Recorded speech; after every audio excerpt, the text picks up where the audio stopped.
John Murphy at Murtech.com with your daily news update.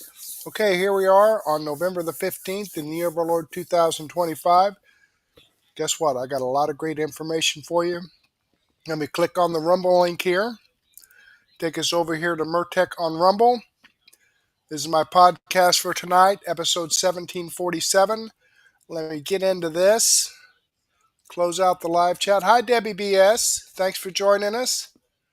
Let me slide down here and click the Show More button to expand the description box. We have information from The Real Adogg, from X, Twitter, The West Report, Vince Dow, and Turley Clips, Dr. Steve Turley. But before we get into that, let me give a shout out to Bladu. Just started following my channel. Impact Vision 164 just started following my channel. And Connie Crow just started following my channel. So thank you very much, folks, for following my channel. I greatly appreciate that. I hope you're tuned in, and I hope you enjoy the content. Okay, Ms. Flintstone 17 reposted my daily news wrap-up from last night. M41 Coco and Debbie BS reposted my episode 1746. Uncloudy commented on my episode 1746. Debbie BS commented on my extra 531A. Debbie BS and Impact Vision 164 commented on my extra 531B. And Debbie BS commented on my extra 531C. So thank you very much for your comments. I enjoy reading your feedback, and I certainly appreciate your support. So let me give this a thumbs up. Boom. There we go. There, it's just that easy. It's just that easy. And you know what? It doesn't hurt a bit. It actually feels pretty good. All right. Well, let's get into this. The Real Adogg.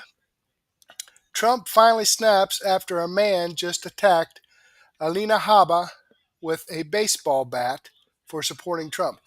Now, I'm going to skip past this because he has some other information in his video that I thought was a little more important. Now, the link to this video is right here in the description box. It's going to start it up at the 465th second of the video, but you can click on this if you want to watch the beginning of it about this guy wrecking Alina Habba's office in Congress. So let's go ahead and get started with this. Because if we notice, President Trump been doing a lot of winning. I mean, stopping wars, peace deals, just you name it. He's been winning, and they are trying to find a way to stop him. So now the Democrats' new thing is, of course, they just had the government shut down. What did they do? Shut it down for about 40 days and then ran a campaign saying, oh, it was President Trump. President Trump is the one that shut it down. But yet they the one who did it because they wanted $1.5 trillion and free healthcare for illegal aliens. And President Trump was not finna do that. So now they want to throw this Epstein situation right back up in the air when they had 4 freaking years. Kamala Harris and Joe Biden was in office for 4 years. Not one time did they say anything about Epstein. Nothing.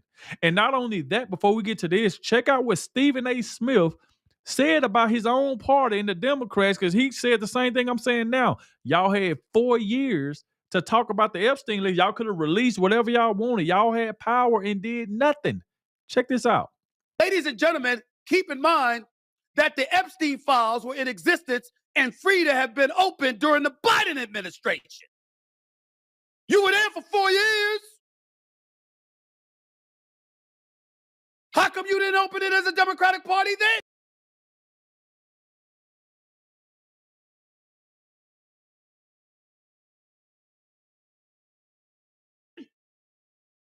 What am I missing? I'm not saying I know. It's a legitimate question. Now, this guy is no Trump fan, okay?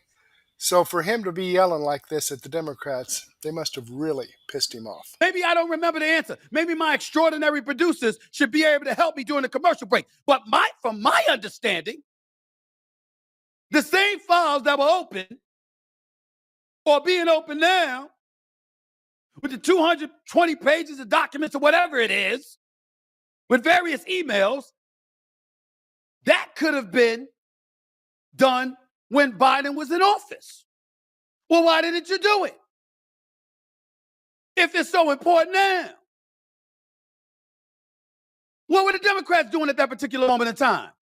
This is the kind of stuff that smells.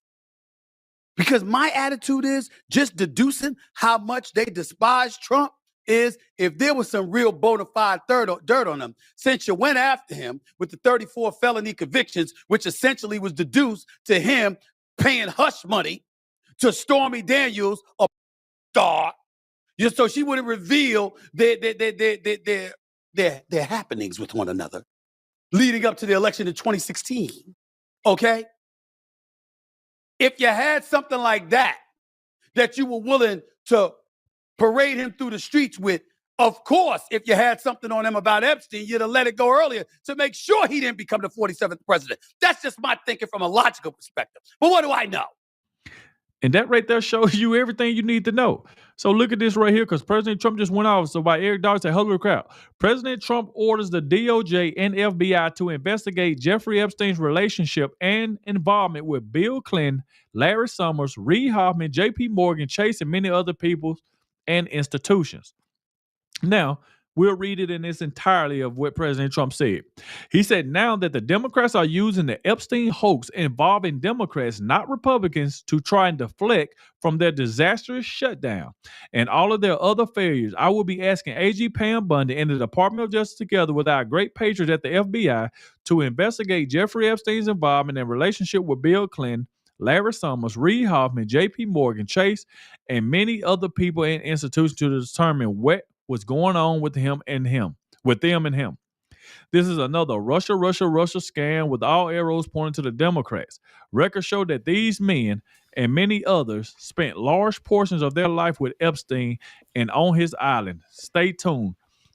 Okay, I'm going to pause it here, jump in here. Now, you know, there's been some information about how Trump, you know, is kind of, they say, backpedaling on this. Like, you know, why are you still talking about the Epstein thing?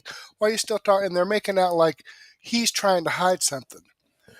I've got a sneaking suspicion that he's got nothing to hide. He doesn't have any actual involvement. There's no evidence that he's ever been with underage girls at Epstein Island. But he has the Democrats begging for this. And once this comes out, it's going to implicate a lot of people in the Democrat Party, and maybe some Republicans as well. But, you know, if these Republicans are begging him not to release it, you know, he's got to say, well, you guys won't stand up for me, and these Democrats are trying to rip me to shreds. So, you know, in my own defense, this is what I've got to do. So there's going to be some people that's going to be sorry that they brought this up, I believe.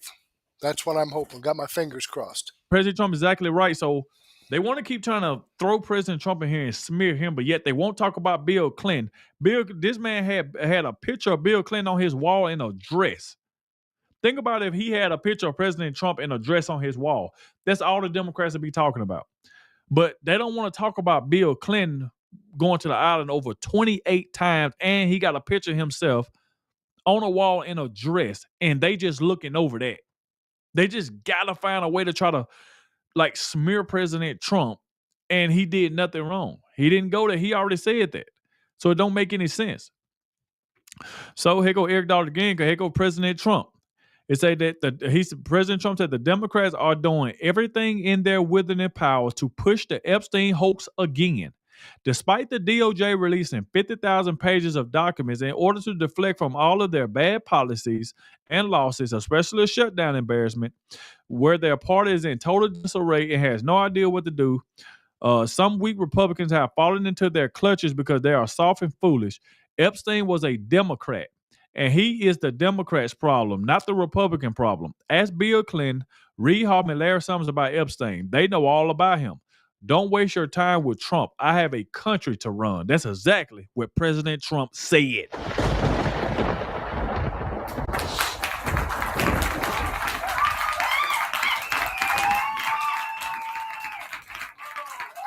So President Trump, I mean, he just said, hey, y'all, if y'all want to sit over there on CNN and MSDNC, ABC, CBS and talk about Epstein, Do it all you want, but as soon as you sit up here and try to smear me with lies, I'm going to sue you.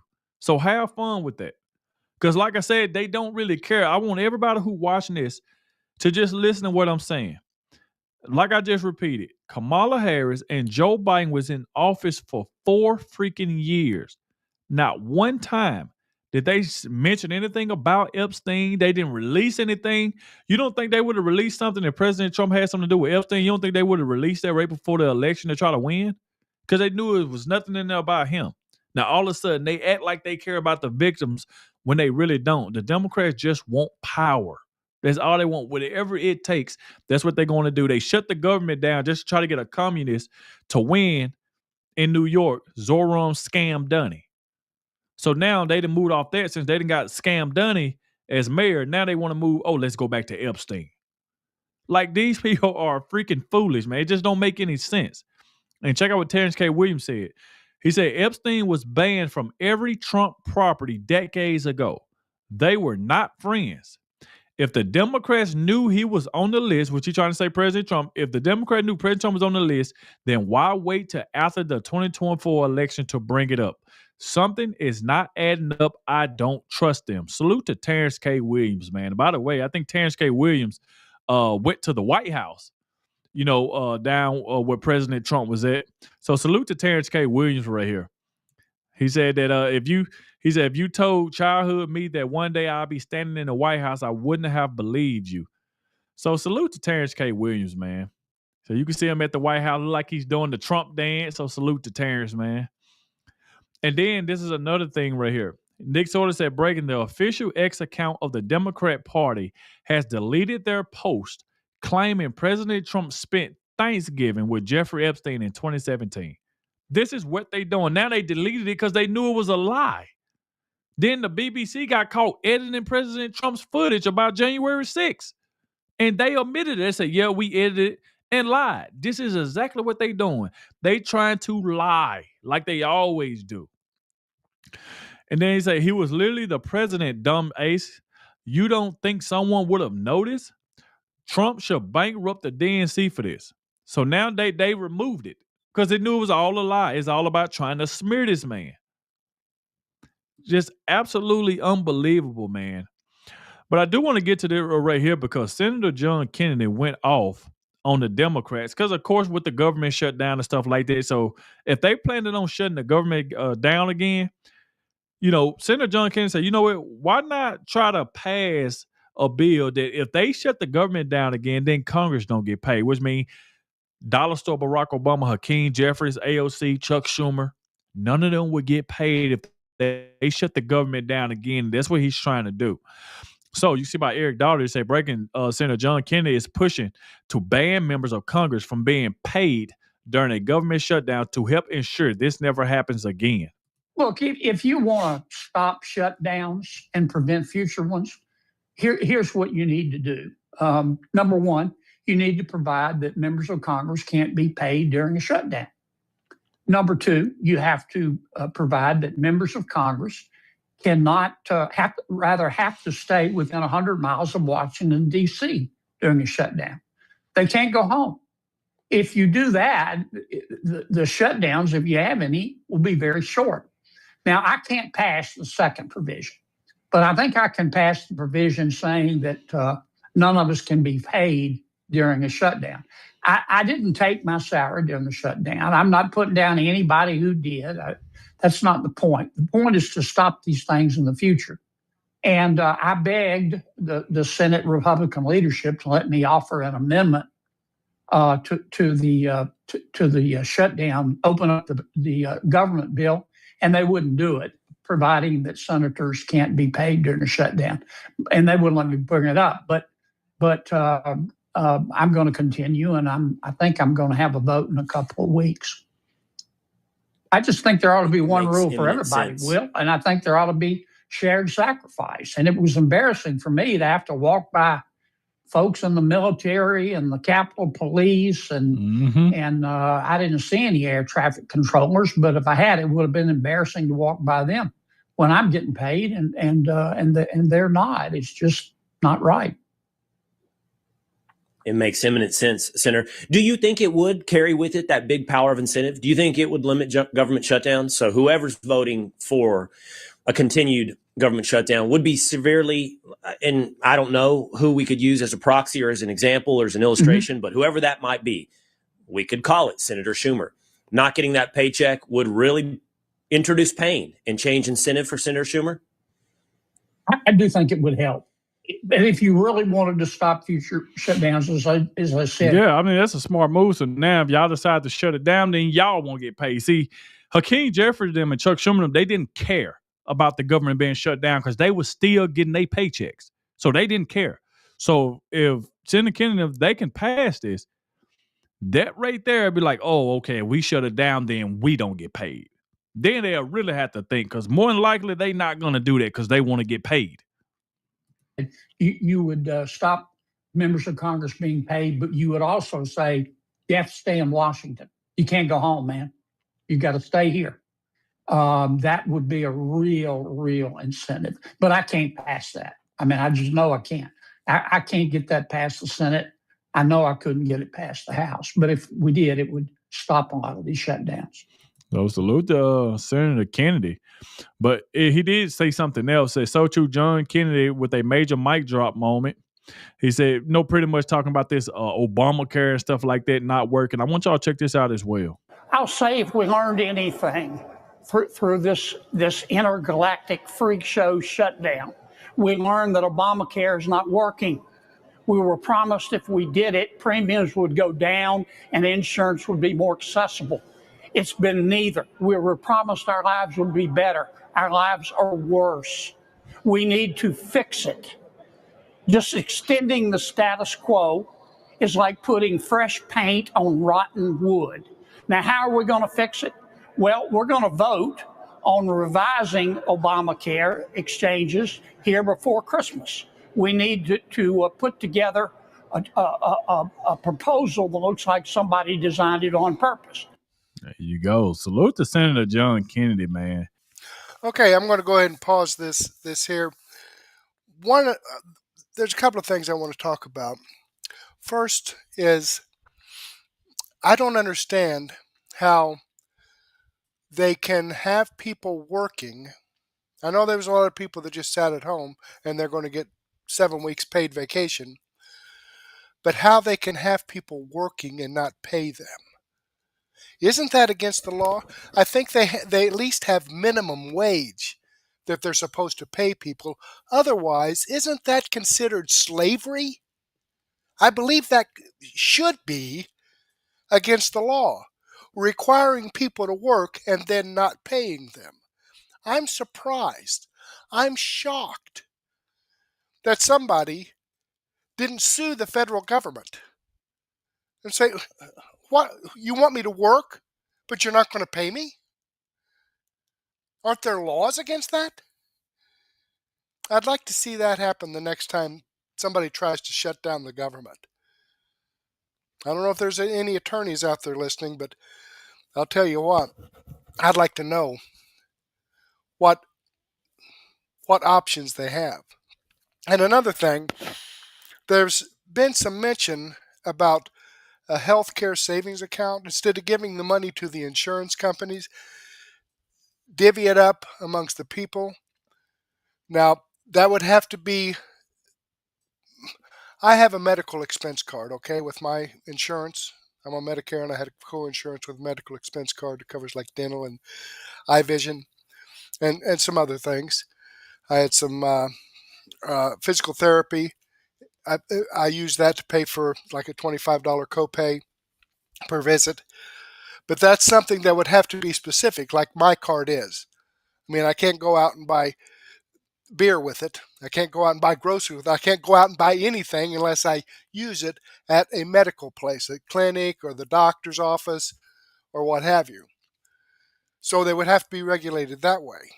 And Wendy Bell said, okay, and if you don't spend it, then you get to keep that money. No, that money, you get, a certain allotment per year, whatever it would be, $1,000, $2,000, $5,000, whatever it would be. If you spend it, then, that's there should be some supplemental coverage to go on after that. If you don't spend it, then it has to stay in the account. Because, you may go to the doctor a couple of times because you got the flu or whatever, and then if it's a $5,000 account, you got $4,200 in there after buying your medicine and going to the doctor or whatever. And then you blow that and you get another $5,000 the next year, and then blow $3,500 of that. Then when you get up in age and you have something serious like cancer, and you've only got the last $5,000 that was put in there, then you won't be able to pay for your cancer. So that money would have to stay in there and then until you die. Because it's not for buying beer or going to the beach. It's for having a medical catastrophe. And if you don't spend it, then it's like life insurance. It goes to a beneficiary. Your kids, your spouse, whatever. Your cat's down the street. But you cannot have access to that money no matter how much it is. If it's $500,000, the only thing you can use it for is medical expenses. That's the only way that would work. Okay, let me show you this video. Let me know what you think in the comments below.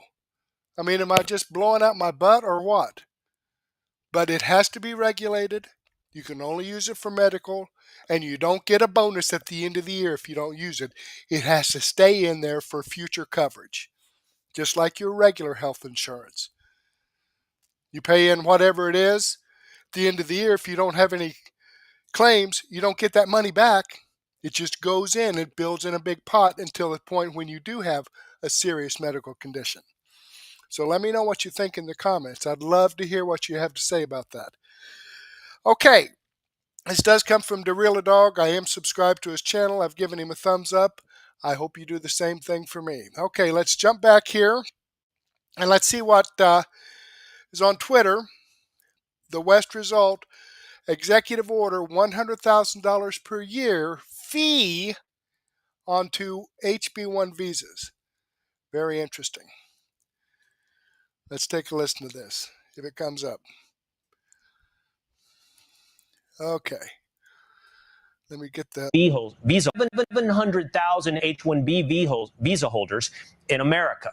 Now, who is coming to this country to take these high-skilled jobs? As I mentioned, STEM fields dominate the occupations, and most of the workers come from India. In fact, 70% of H-1B visa holders come from India. Another 10 to 15% come from China. 80% of H-1B visa approvals are for entry-level or junior-level jobs. That's a little hard to stomach when we hear that we're not talented enough or that we're not skilled enough for these jobs, when you consider that most of these jobs are actually at entry or junior-level jobs. And it's definitely to the benefit of corporations, tech companies that can hire foreign workers, trust me on this, cheaper than American workers. This is laid out, by the way, by billionaire tech entrepreneur Palmer Luckey.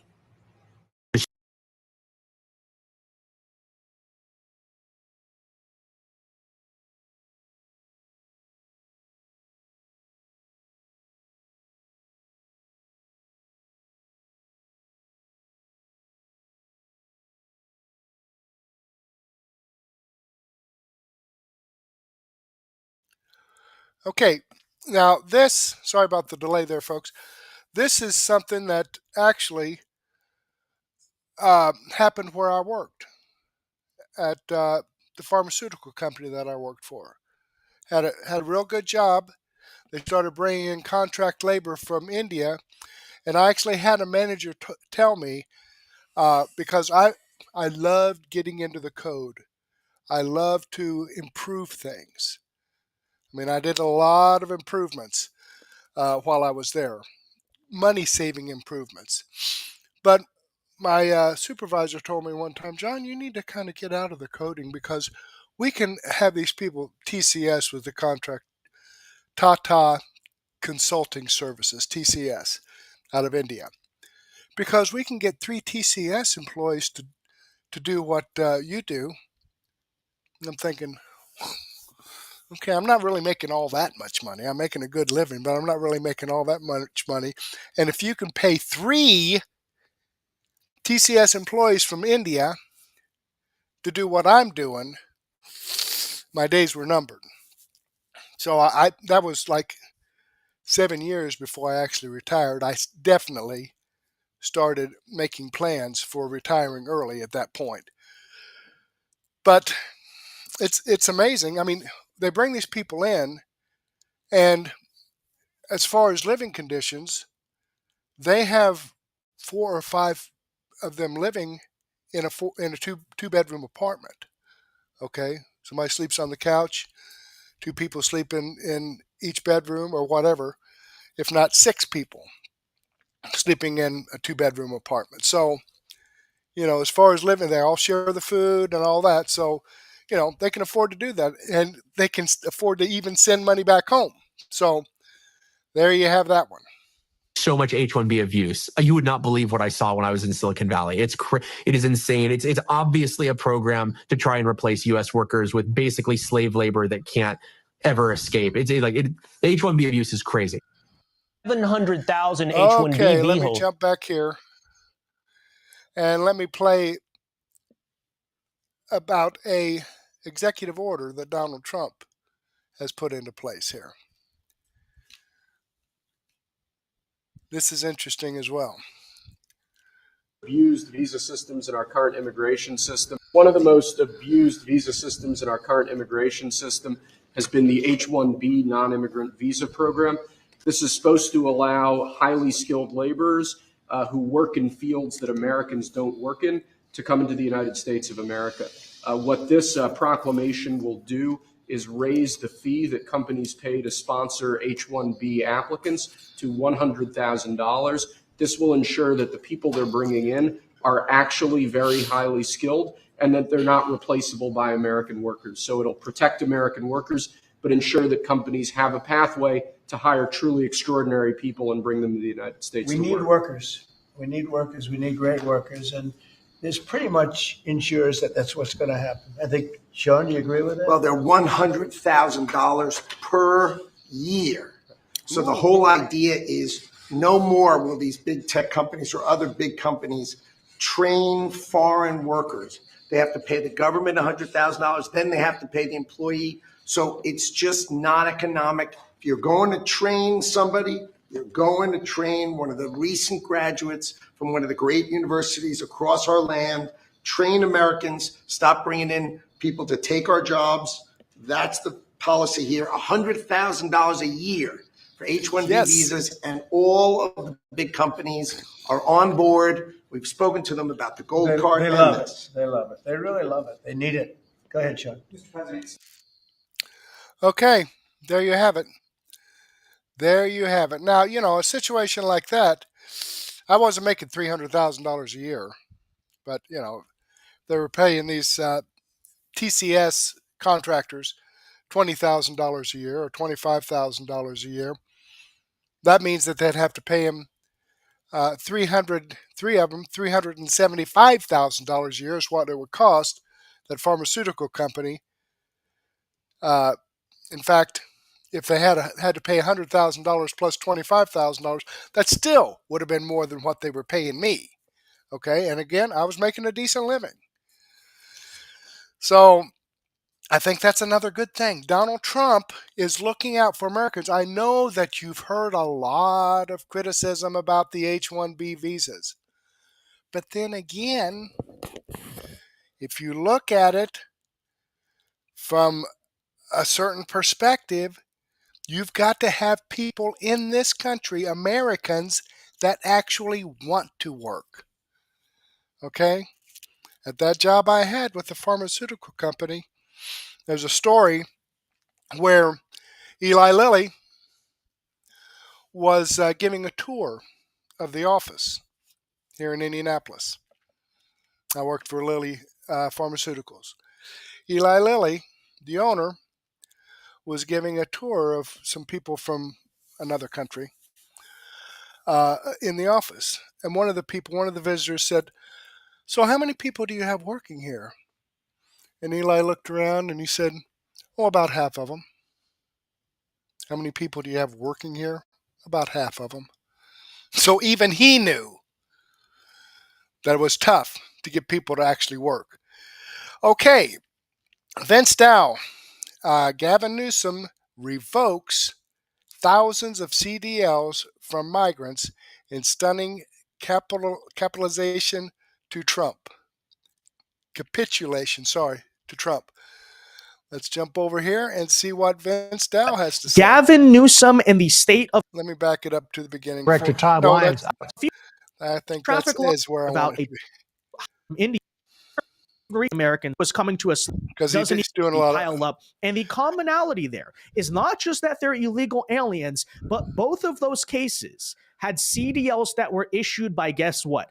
Gavin Newsom in the state of California. Why is that significant besides the fact they're simply a liberal state? Well, you may also know that earlier this year, the Trump administration already tried to implement reforms even before we saw these crashes to crack down on this problem. One major thing was the DOT tried to put out a mandate that all CDLs have to have English proficiency. You have to be able to read the road signs if you're going to drive on American roads, especially in a big rig truck where you got to do the weigh stations and all that. Number one, and more recently, of course, they put in a requirement that only U.S. citizens and legal permanent residents can have CDLs. No more migrants, no more refugees, no more illegal aliens. And according to Transportation Secretary Sean Duffy, California repeatedly has refused to comply with these federal regulations. Well, in an update today, as Harjinder Singh gets a major thing being handed down to him in court, and as we recently, of course, last month again saw that crash in Ontario, California,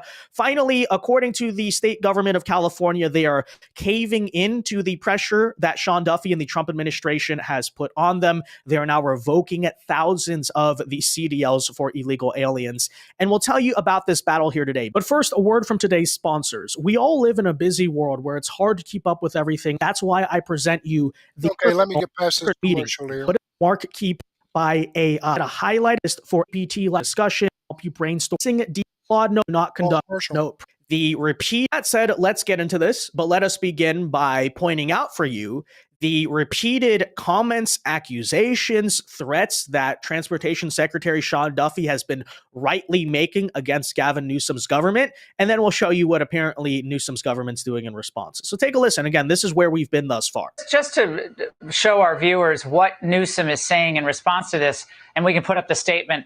They said they do follow the English proficiency tests as a condition for receiving a CDL. They said they sent DOT a letter about it. So they said English, language proficiency is a requirement. So they're saying they're complying. Yeah, right. So Laura, they've given specific direction to their law enforcement officers to not enforce this rule. So if a California State Patrol pulls over a truck and the individual can't speak English, they should put that vehicle out of service, which costs the owner a lot of money to get it back into service. California said, listen, don't worry about that. Send them on their way. Don't even test them to make sure they can speak English when you interact with them. So no, Gavin's not complying. He's thumbing his nose. So the letter means nothing. What's happening on the ground in California is what we'll consider. Oh, well, first of all, you mean to tell me that California has a rule, law, or regulation on the books for the sake of optics, but they're not actually enforcing it? Sounds awfully familiar. In fact, that sounds exactly like Proposition 36, which we brought up before, was the anti-crime ballot amendment that 70% of the state, in a liberal state, voted for, because it turns out even they were so tired of the smash and grabbing and the general police policy that crime is good, we support the criminals, and that's all okay. So that was passed in a Democratic vote, in a legally binding ballot amendment, and Gavin Newsom and the California state legislature have responded by refusing to actually fund it, right? The state of democracy. Oh, look, we just did Prop 50. That was democracy. They have so much democracy in California that when the people vote for something, but Gavin Newsom personally disagrees with it because he loves the criminals, despite whatever he wants to say about it, that they will just actively strike that down. So same situation going on here with the CDLs and English requirements. Yeah, color me so surprised, but ladies and gentlemen, there is still more to the story. Gavin Newsom has thumbed his nose at us. He's refused to comply with the rules that have come from DOT, which is stop issuing these licenses, number one. And number two, go back and review all the licenses that you have issued and make sure it's been done legally. Gavin Newsom has said no. So one, I'm about to pull $160 million from California. And as we pull more money, we also have the option of pulling California's ability to issue commercial driver's licenses. Gavin Newsom cares more about illegals getting commercial driver's licenses than he does the citizens of his own state and the safety of Americans. It's shameful. He's been lying about what he's been doing. And again, we're gonna fight tooth and nail under President Trump's administration to make sure that we hold states like California accountable. $160 million will be pulled from the state of California. And that's just tranche one. That's only 4% of the money that they get from us. We'll go on to another 4% after that and another 4% after that even. But if it doesn't get rectified by the state of California and other huge violators, other states, we're gonna pull their ability to actually issue a CDL. You can't issue a commercial driver's license any longer. We're going to go after the schools that don't test these drivers to make sure they're proficiently equipped to operate these big rigs on our roads. We're going to go after them. We're going to go after every link in the chain that's allowing this to happen because, I mean, you play these clips on your show, Will. It is horrific. You have a mom and dad out with their kids on a Sunday afternoon and they're getting rear-ended by a semi driver who's not paying attention. You have a guy driving a semi without pants on. The stories are, I think, would shock the conscience of most Americans. These people should never be on American roads. Right. So again, that's what's been said thus far. Now, I know it is sometimes a meme, even among Trump supporters, it gets mocked, right? This whole idea that, oh, Trump's threatening to cut the funding, but nothing's actually going to happen. But I'm here to report to you that at least in this case, something 100% did happen, right? Clearly, whatever it was, whether it was the pressure from the federal government, Florida, a combination of those two, finally, months after these regulations were mandated nationally, you see California at least beginning to apply with all of it, because according to Fox News here, California is now finally revoking CDLs that were issued to at least 17,000 immigrants after pressure from the Trump administration. Notice how Gavin Newsom's not really saying a lot of this publicly. You'll find out why in a second. But the licenses are expected to be revoked. They would have expired after the driver was legally allowed to be in the country. And here's what Transportation Secretary Sean Duffy said in a statement, quote, after weeks of claiming they did nothing wrong, and if you watch our prior videos, you would know that's exactly what they did, right? They even tried to say, oh, we never issued the CDL, or we followed all the federal regulations. Now they're suddenly admitting they weren't following federal regulations, which is hence why they're now revoking CDLs that they weren't doing before. Yeah, very interesting, right? But after weeks of claiming they did nothing wrong, Gavin Newsom and California have been caught red-handed. Now that we've exposed their lies, 17,000 allegedly illegally issued trucking licenses are being revoked. According to Sean Duffy, quote, this is just the tip of the iceberg. My team will continue to force California to prove they have removed every illegal alien from the wheel of semi-trucks and school buses, which, by the way, is worth noting as well. We're not just talking here, guys, about big rig trucks. We're talking, they also give CDLs out for school buses. So imagine that, right? Kids going to school and you got gender freaking drive.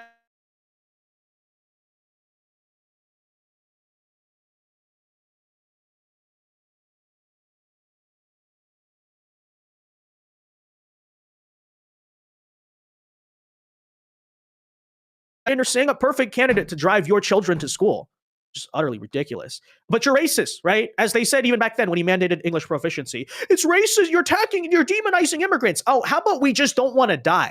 Huh? Is that a valid concern? Oh, you're hateful bigot conspiracy theorists. People aren't being killed by illegals on the road. They literally are, though. They literally are, though. And it's actually insane to me, but very telling, very typical, right? That it took that to happen and become two separate national news stories for Gavin Newsom to finally say, oh yeah, maybe people who can't speak English and don't know traffic laws should be given commercial trucks. I mean, it's not even really an immigration conversation. There's certainly one to be had there, but it's also just a common sense thing, okay? If someone is a native-born citizen and for whatever reason can't speak English and can't drive, yeah, they shouldn't be given a CDL either, right?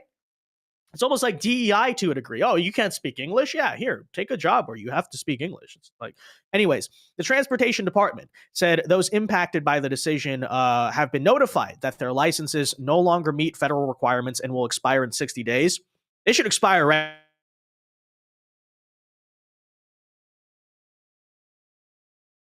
now. I don't even active trip, right?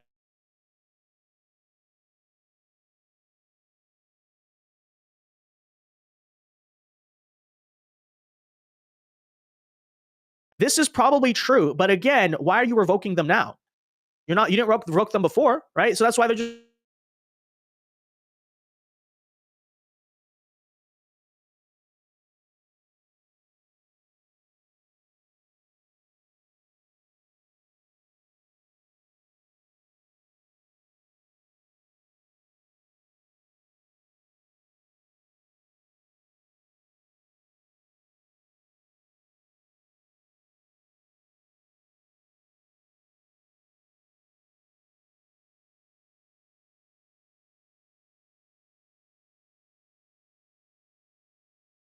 California law. Well, clearly you've done such a great job enforcing that thus far. Okay, why were they issued to begin with if they were inconsistent with California law? Gavin Newsom, right? So I mean, it's almost as if you're not enforcing the laws of your own state. Yeah, I'm sure decades ago, some common sense Democrat or even a Republican governor from back in the day probably did say, yeah, you can't be an illegal alien driving or you have to speak English or something. That wouldn't surprise me, but you're not enforcing it. As usual, this is what Democrats do. They say nobody's above the law, but they selectively enforce the law. Anyways, Newsom's office also rejected the department's statement that the drivers who received licenses were illegal immigrants, saying they were in the U.S. Legally and, quote, had been granted work authorization by the federal government. Yeah, the federal government under whose administration, first of all? You mean to tell me it was Biden in many cases? Yeah, exactly. Number one. Number two, though, again, guys, this is a loophole they keep weaponizing, but what is the new Trump regulation? It doesn't matter if you have legal status. If you're a foreign exchange student, you have a temporary refugee claim, case pending, whatever, right? The new regulation is that you have to be a U.S. citizen or permanent legal resident to have a CDL, okay? So just because they have work authorization from the federal government, correctly issued or not, now no longer qualifies them for a CDL. That's the whole point. Because the Trump administration actually wrote this law extremely well. They didn't just say no illegal aliens, because there's a lot of loophole garbage in our immigration system that has been weaponized in the past to say, oh, you're here illegally, but as your immigration deportation case is pending, here's a temporary work authorization. Or you're an asylum seeker, right? As we saw basically Biden do to allow all those people into our country, et cetera, et cetera. That's why they have the new rule. So you using the excuse of work authorization is actually untrue. It's misleading to people because it sounds like they have legal status to be driving on the roads, but again, they do not. Anyways, additionally, Newsom's office disputed the claim that the Federal Motor Carrier Safety Administration analysis showed that, quote, more than 1 in 4 of the non-domiciled CDL records sampled in California failed to comply with federal regulations. Oh, big surprise. Yeah, California's not following federal regulations. You don't say. Wow. But the governor's office claimed that this analysis was based on retroactive application of its new rules, and that it also faults California for following guidance explicitly approved by DHS, aka the Biden administration.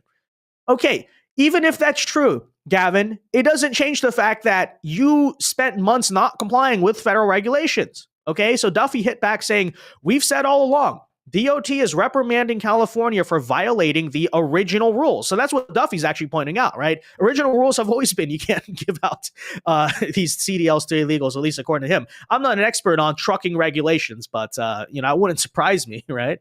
But, as we know, right? The Biden administration just decided to ignore a bunch of federal laws. But when Trump does it, the courts strike it down. You can't deport people. You have to do this or that, right? We never saw a court, by the way,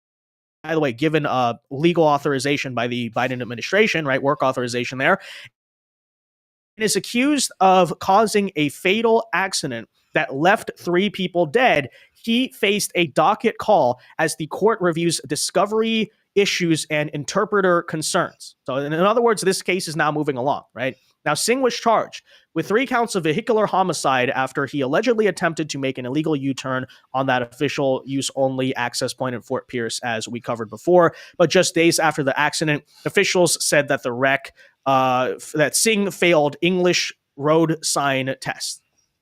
Now, I'm bringing this part up as well because it is worth noting that the Florida Attorney General, James Uthmeyer, has also had some choice words for Gavin Newsom as of late. So take a listen to that as well. So a lot of Americans are upset about this because although California is a sanctuary state, the policies that they are passing affect us all.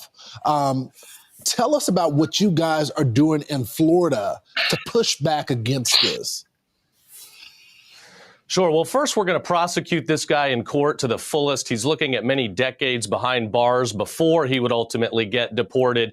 And here's the thing. Our investigation shows he failed his CDL license exam 10 times in the 2 months before this tragedy took place. We are investigating criminally and civilly not only the license company that wrongfully gave him this license. He cannot speak English, but we're also suing California and Gavin Newsom in the United States Supreme Court.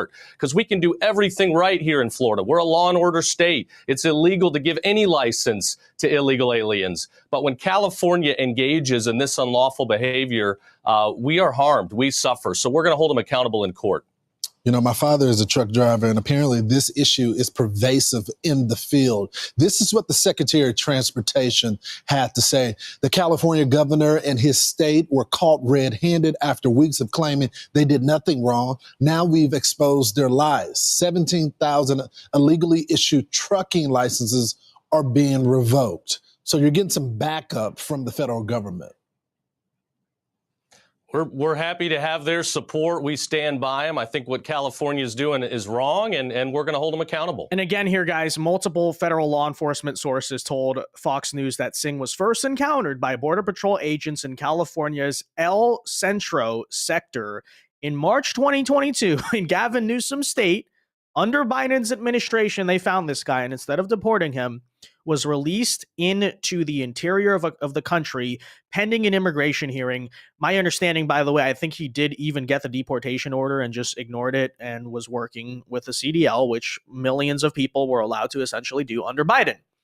And so to make a long story short, as you just heard there from the Florida AG, what's happening for Gavin Newsom is that his failure to comply with this law, there was too much pressure essentially mounting, right? You got Sean Duffy making all these threats to withhold funding and even withhold the ability of California as a state to even issue CDLs because they refuse to follow federal regulations. And then secondly, and I hope this still happens, by the way, and it still succeeds, the state of Florida is suing the state of California and trying to take that to the Supreme Court for their failure to enforce federal regulations. Because after all, you know, it's not just an issue bounded to California because commercial truck drivers drive all over the country, okay, because of the Interstate Commerce Pact and the Constitution. Technically, a California license is valid in Florida, and you don't have border agents checking everywhere. That's how federalism works. And that's fine if everyone's following the same rules. But of course, California is not, right? They're ignoring federal regulation. They're basically acting as like a rogue secessionist country. But Florida is still legally mandated to respect that license. And then they come here and crash and kill people. It's insane, right? So again, long story short, I think Newsom understood that. Oh, shoot. I'm getting sued on like many different fronts. I'm getting exposed for this. I let too many people die and too many people are noticing. So now finally he's like, okay, I'll, comply with federal law. It's just so utterly frustrating to witness. This should have never happened. Okay.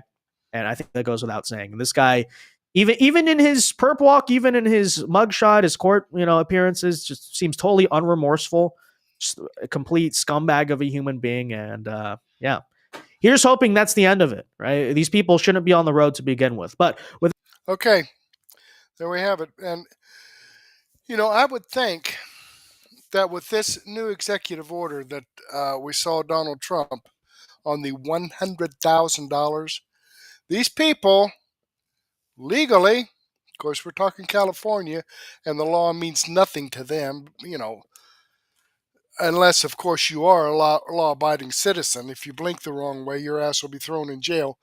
But if you're a criminal, the law means nothing to them. You can steal $950 worth of stuff out of a store, and before it's considered a misdemeanor. Okay, so it's amazing. But with this executive order, these people that are here in the United States from another country to work, they would have to have an H-1B visa. And the trucking company that hires these people would have to pay $100,000 fee to the government plus their salary. Now, I'm thinking truckers make pretty good money. I've heard, they make 50, 60, 70, 80, sometimes over $100,000 a year. But I would guarantee you, I'm not going to guarantee you, but I would guess that some of these guys they might be getting paid $20,000, $25,000. I don't know. It would be interesting to find out what this guy's salary was. Why it was so advantageous for that trucking company to have someone that could not even speak English or read English, road signs, to have him out there on a truck driving around in traffic. It would be interesting to know. Okay, this does come from Vince Dow. I'm subscribed to his channel. I've given him a thumbs up. I hope you do the same thing for me. All right. Let's jump back here. Close out the chat here. I was chatting a little bit with M41 Coco and WBS and Blue Peahen. She was gave us a chat about how Terrence Williams. I like Terrence Williams. I'm going to have to look up some of his stuff. He doesn't really post regularly on a channel. He posts a lot on Facebook. I am following him on Facebook. But at any rate, let's jump down here and check out what Dr. Steve Turley has to say about Democrats' bombshell Epstein release backfires spectacularly. Okay, well, let's check that out. Today is the first official day of the reopening of the U.S. federal government. After 40-plus days of the Democrats' collective temper tantrum over the Republicans supposedly refusing to debate the very expiration of Obamacare tax subsidies that the Democrats themselves caused to expire. What are the Democrats obsessed with today? On this first day of the government's reopening, is it Obamacare? Is it those subsidies? No. It's Jeffrey Epstein. House Democrats on the Oversight Committee just released 3 emails from Jeffrey Epstein's estate. The timing was, of course, calculated. They just suffered one of their worst political defeats since last November. They were absolutely crushed in the Schumer shutdown. That's the clear consensus among both Democrat and Republican pundits. And so, desperate to try to erase this humiliating defeat from our collective consciences, they decided to dig up the old bones of Epstein in the form of 3 emails. One email from 2011 showed Epstein writing to Ghislaine Maxwell, quote, "I want you to realize that dog that hasn't barked is Trump. The victim spent hours at my house with him." Another email from 2019 said Trump knew about the girls as he asked Ghislaine to stop. Democrats, of course, as they were orchestrated to do, they were celebrating that. This is it. This is a smoking gun. You see, Trump knew. He knew about the girls. He was with them. Representative Robert Garcia called it proof of a cover-up. And of course, the media, who are Democrats, they're simply the mouthpiece of the Democrat Party, did what they're trained to do as mindless seals. They ran wild with speculation. This was supposed to be their moment. They would turn the aftermath of one of their worst political defeats into a counterpunch. It'll finally take Trump out. But here's where it gets absolutely incredible. The Democrats, as you just saw there, redacted the victim's name in those emails. They blacked it out. They just put victim where her name was supposed to be. Now, why would they do that? That's the question nobody in the legacy media seems to be asking. And of course, because they've been trained not to ask questions that would result in the actual reporting of news. They're only interested in pro-Democrat narratives. And boy, do the Democrats need something like that right now, especially after the fallout from their Schumer shutdown disaster. But this latest desperate attempt at distraction appears to be blowing up in their faces from not just one, but actually two different angles. First and foremost, perhaps most embarrassingly, nobody cares. This is a non-issue. It's a non-issue for the vast majority of the country. And he's exactly right. I mean, you list out the priorities and concerns that Americans have, especially after 40 plus days of a government shutdown, from cost of living, affordability, very rising healthcare premiums that Democrats were claiming that was their number one issue of concern. You take those priorities and you'll see Epstein doesn't appear anywhere on that list. Okay. All righty then. Especially, let me show you here that this does come from Turley Clips. Giving him a thumbs up. I am subscribed to his channel. I hope you do the same thing for me. Let's hear some information here about 1775 coffee. It's some pretty good stuff, so take a listen here, folks. Still haven't tried 1775 coffee? Now's your shot. The 1775 starter kit just dropped, only 1,000 units. You're getting the bold dark roast that hits hard, the smooth medium roast, and the Vitality Mushroom coffee for clean energy and laser focus, no crash. All single origin, small batch, toxin-free, and mold-free. Plus, you're also getting a gold spoon clip because freedom isn't scooped with plastic. A frother strong enough to stir up your coffee and your mother-in-law's opinions. And a black 1775 tumbler. $170 worth of coffee and gear, yours for $99. This is for the ones who've been watching 1775 blow up on Rumble, wondering if it's actually worth it. Spoiler, it is. Go to 1775coffee.com/studio and grab your starter kit before they're gone. Bold beans, clean fuel, and a morning routine that stands for something, just like Rumble does.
Okay, my live stream is going to start at 9:30, so go ahead and take a break, and I'll catch you back here about 9:30.